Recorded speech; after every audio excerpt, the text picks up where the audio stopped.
Hello, my name is Jeff Fanelli, Principal Architect with Cisco. I'm often asked why customers encrypt their network traffic, and of course, they don't mean to. Their users naturally access all of their applications and websites, and sometimes yes, personal information, banking sites, and so on.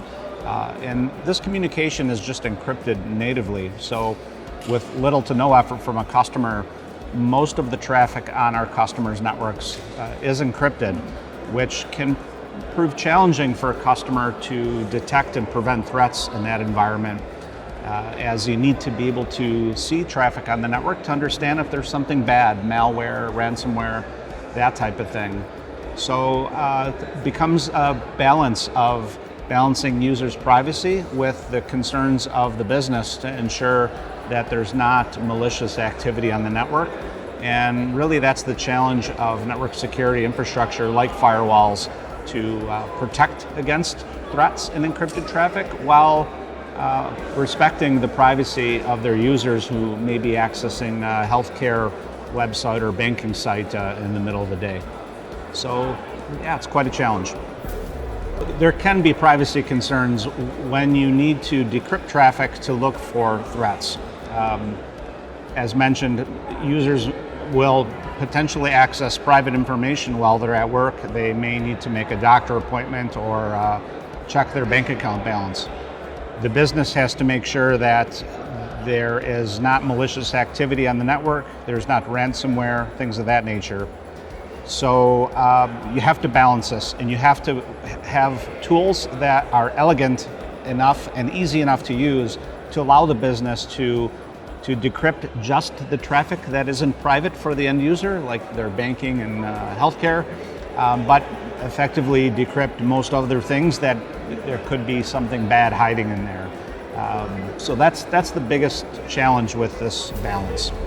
When customers do enable these decryption capabilities in their firewalls and network security appliances, there is an impact to the performance of these devices.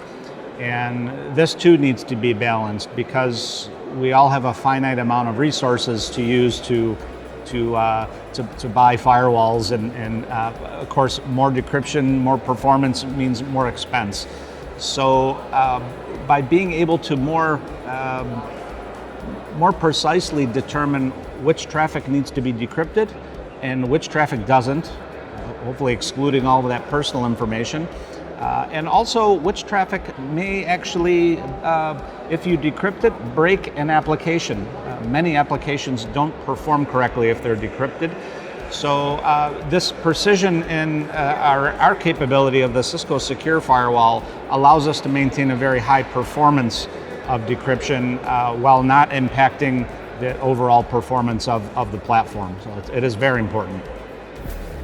So I often get asked where customers can learn to make intelligent policies, where they can learn to tune their firewalls to just block these potential threats in encrypted traffic without impacting user privacy and without creating poor performance of the firewall. We have several excellent tools both on Cisco.com and some of our events, like Cisco Connect LATAM, for example. We're going to be discussing the proper deployment and potential use cases of secure firewall in things like a branch office, including the ability to properly decrypt and use the decryption feature in a way that does not affect performance and a way that respects user privacy.